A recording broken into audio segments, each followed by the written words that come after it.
नमस्ते and welcome back साथीहरू। आज म फेरि पनि तपाईहरू सामु अर्को एउटा हरर मुभी द अटोप्सी अफ जेन्डो लिएर आएको छु। आशा छ तपाईहरूले मन पराउनु हुनेछ। मुभीको सुरुवात एउटा क्राइम सिनबाट हुन्छ। घरभित्र 3 जना मान्छेको शरीर रगतमा लतपत परेको हुन्छ। पुलिसहरूले घरको इन्भेस्टिगेसन गर्दै जाँदा तल बेसमेन्टमा एउटा महिलाको शव गाडेको भेटाउँछन्। अब अचम्मको कुरा त के हुन्छ भने त्यो महिलाको शरीरमा एउटा पनि घाउ हुँदैन र उनलाई केही भए जस्तो पनि देखिँदैन। न त त्यो लासको घरभित्र मरेको मान्छेहरूसँग नै केही सम्बन्ध हुन्छ।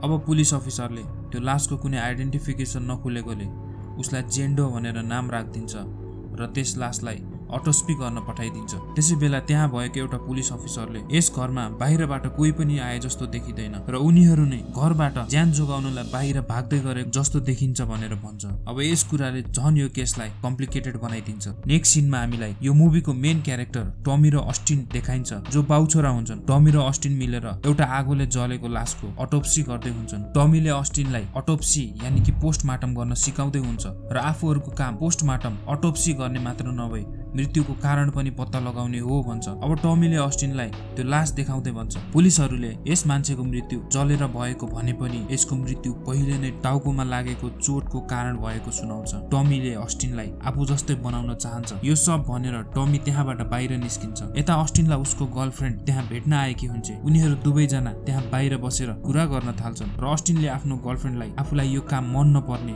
र एम्मा जो उसको गर्लफ्रेन्ड हुन्छ उसँग यो सहर छोडेर जाने चाहना भएको बताउँछ।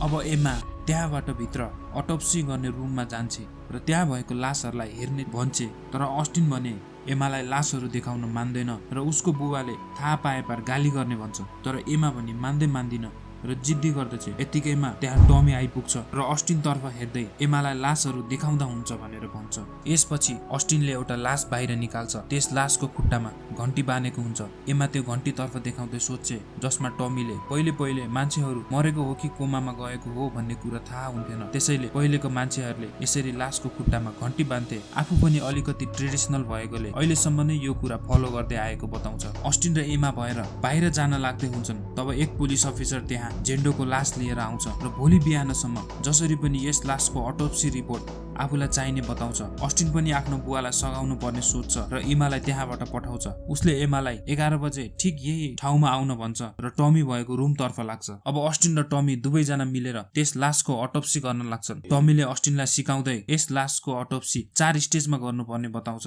अब उनीहरूले फर्स्ट स्टेजमा एक्सटर्नल एक्जामिनेसन सुरु गर्छन्। उनीहरूले देख्छन् कि त्यस लासको जिब्रो काटिएको हुन्छ र सँगसँगै एउटा दाँत पनि हुँदैन। रिस्ट र एङ्कलको हड्डीहरू पनि भाँचिएको हुन्छ। अब त्यस लासको आँखा पुरै ब्राउन भएको हुन्छ। यस्तो त्यही लासहरूको हुन्छ जसको मृत्यु केही वर्ष पहिले नै भएको हुन्छ। तर जेन्डोको शरीर हेर्दा उसको मृत्यु भएको केवल 2-4 दिन मात्रै भएको जस्तो देखिन्छ। अब टमीले स्टेज 2 मा जेन्डोको लासलाई चिर्न सुरु गर्छ। उसले त्यस लासलाई छोएको मात्र के हुन्छ, रेडियोको स्टेसन आफै चेन्ज हुन्छ। टमीले त वास्ता गर्दैन र त्यस लासलाई चिर्न सुरु गर्छ। अचानक त्यस लासबाट रगत बग्न थाल्छ। टमी र अस्टिन दुवै यो देखेर अचम्म पर्छन्। टमीले यस्तो त केवल भर्खर मरेको ताजा लासहरूसँग मात्र हुने बताउँछ र वास्ता नगरी त्यस लासलाई चिर्दै जान्छ। अब टमीले जेन्डोको फोक्सो पुरै कालो भएको देख्छ। यस्तो त धेरै चुरोट खाने मान्छेहरूको पनि नहुने बताउँछ। टमीले अरू अर्ग्यानहरू पनि हेर्दै जान्छ। जेन्डोको मुटु, र बाँकी इन्टरनल अर्ग्यानहरू सबै काटिएको हुन्छ। यति धेरै इन्टरनल इन्जुरिजहरू हुँदा पनि जेन्डोको शरीरलाई केही नभएको देखेर दुवै बाउ छोरा अचम्ममा पर्छन्। यतिकैमा बाहिरबाट ठुलो आवाज आउँछ र अस्टिन बाहिर के रहेछ भनेर हेर्न जान्छ। उसले बाहिर मिररमा पछाडि कोही उभिए जस्तो देख्छ, तर उसले पछाडि हेर्दा त्यहाँ कोही हुँदैन। अब अस्टिनले अफिसको भेन्टबाट केही आवाज आए जस्तो सुन्छ र त्यहाँ गएर हेर्छ। भेन्टभित्र उसले आफ्नो बिरालोलाई देख्छ। टमी पनि त्यहाँ आउँछ। अस्टिनले बिरालोलाई बाहिर निकाल्छ। बिरालोलाई नराम्ररी चोट लागेको हुन्छ। टमीले अब उसको बिरालो नबाच्ने देखेपछि बिरालोलाई त्यही मारिदिन्छ। अस्टिन टमीलाई त्यही छाडेर अटोप्सी गर्ने रुममा जान्छ। त्यहाँ उसले लास राखेको कोल्ड स्टोरेजको बक्स आफै खोलेको देख्छ। ऊ त्यहाँ गएर हेर्छ। त्यतिकैमा पछाडिबाट टमीको आवाज सुनेर उसको सातो जान्छ। अब टमीले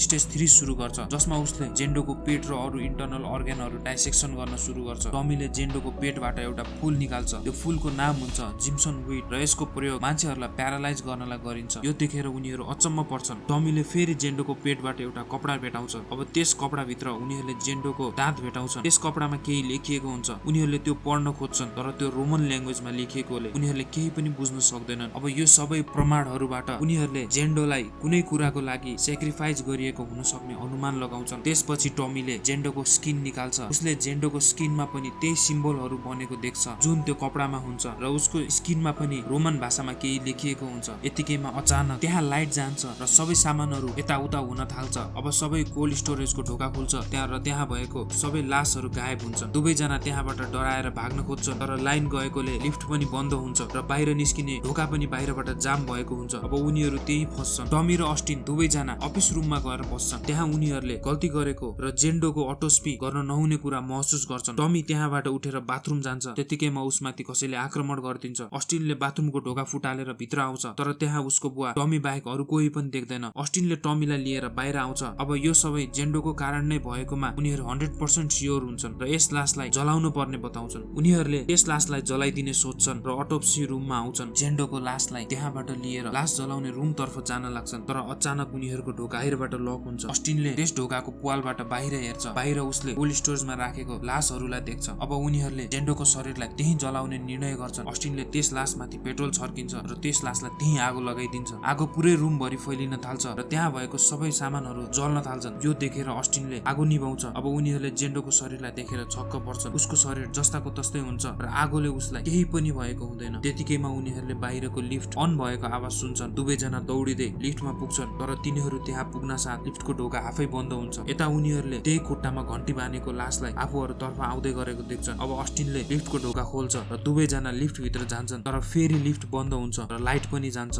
अब त्यो लास उनीहरू भएतिर नै आउँदै हुन्छ। टमीले बन्चरो आफ्नो हातमा लिन्छ र लिफ्टबाट हात निकालेर त्यस लास तर्फ हान्न थाल्छ। त्यो लास त्यही ढल्छ। अब उनीहरूले बाहिर केही आवाज सुन्छन् र लिफ्ट बाहिर आएर हेर्दा त्यो लास त्यहाँ हुँदैन। त्यहाँ त एमा हुन्छ र टमीले बन्चरोले हानेको हुनाले ऊ घाइते भएर त्यही ढलेकी हुन्छ। अस्टिन एमालाई हेरेर रुन थाल्छ। एमा त्यही मर्छ। यता लिफ्ट फेरि अन हुन्छ। टमीले अस्टिनलाई लिएर लिफ्ट भित्र आउँछ तर फेरि पनि लिफ्ट बन्द हुन्छ। अब दुवैजना त्यही बसेर कुरा गर्न थाल्छन्। अस्टिनले टमीलाई जेन्डोको लासले बारम्बार आफूलाई नचिर्न संकेत गर्दा पनि आफूहरूले वास्ता नगरी उसको लासलाई चिरेकोले नै यो सब भएको बताउँछ। अब उनीहरूले जे भए पनि जेन्डोको लासलाई चिरेर त्यसको रहस्य पत्ता लगाउनु पर्ने बताउँछन् र अटोस्पी रुम तर्फ जान्छन्। यता करिडोर भरि धुवै हुन्छ। यतिकैमा एउटा डेड बडीले टमी माथि आक्रमण गरिदिन्छ। अस्टिन भनी बल्ल बल्ल त्यहाँबाट टमीलाई बचाएर अटोस्पी रुममा लिएर आउँछ। अब उनीहरूले स्टेज 4 सुरु गर्छन् र जेन्डोको ब्रेन निकालेर त्यसलाई माइक्रोस्कोपमा राखेर हेर्न थाल्छन्। त्यहाँ उनीहरूले जेन्डोको ब्रेन अझै पनि एक्टिभ भएको पाउँछन्। यो देखेर दुवै बाउ छोरा अचम्ममा पर्छन्। यता अस्टिनले जेन्डोको पेटमा भेटिएको कपडालाई राम्रोसँग हेर्न थाल्छ। त्यहाँ भएको अक्षरहरूलाई उनीहरूले बाइबलसँग मिलाएर हेर्दा जेन्डो एउटा विच भएको कारण उसलाई टर्चर गरेर उसको सेक्रिफाइस गरिएको थियो भन्ने कुरा पत्ता लगाउँछन्। अस्टिनले टमीलाई 17th सेन्चुरीको सलिम विच ट्रायलको बारेमा बताउँछ जसमा टमीले यस्तो विच भन्ने केही पनि नहुने बताउँछ र त्यति बेला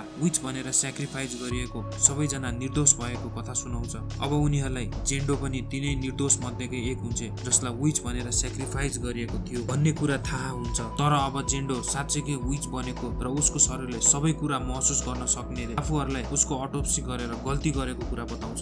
टमीले अस्टिनलाई जेन्डोको शरीरले सबै कुरा महसुस गर्न सक्ने भएकोले अब उसले आफूहरूलाई पनि यसै गरेर मार्ने कुरा बताउँछ। त्यतिकैमा ढोकामा जोड-जोडले ड्याङ ड्याङ ड्याङ ड्याङ गरेर आवाज आउँछ। अस्टिन ढोका बन्द गर्न जान्छ।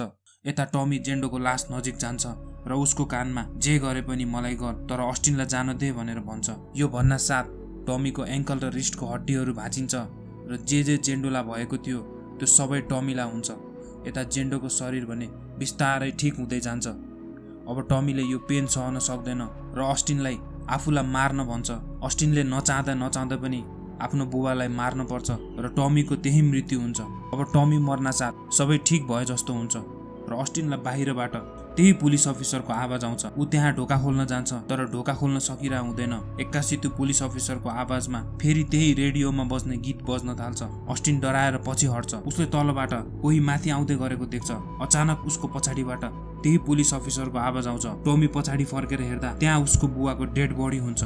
अस्टिन डराउँछ र त्यहाँबाट तल खस्छ। अस्टिन त्यही मर्छ। भोलिपल्ट फेरि त्यही पुलिस अफिसर त्यहाँ आउँछ र त्यहाँ फेरि 3 जनाको लास देख्छ तर जेन्डोको शरीरमा पनि केही पनि भएको हुँदैन। जेन्डोको लास हेरेर लाग्छ कि उनीहरूले जेन्डोको अटोस्पी सुरु नै गरेको हुँदैनन्। अब त्यो पुलिस अफिसरले यहाँ के भएको हो भन्ने कुरा पत्ता नै लगाउन सक्दैन र जेन्डोको लासलाई फेरि सहर बाहिर अटोस्पी गर्नको लागि पठाइदिन्छ। यत्तिकैमा त्यो लास बोकेका एम्बुलेन्स भित्र फेरि त्यही रेडियोमा बज्ने गीत बज्न थाल्छ र बिस्तारै पछाडि राखिएको जेन्डोको शरीरलाई देखाइन्छ। जेन्डोको बुढी औँला बिस्तारै चलेको देखिन्छ। यो सँगै यो मुभीको यही अन्त्य हुन्छ। हजुरहरूलाई यो मुभी कस्तो लाग्यो कृपया कमेन्ट गरेर बताउन नबिर्सिनु होला। धन्यवाद।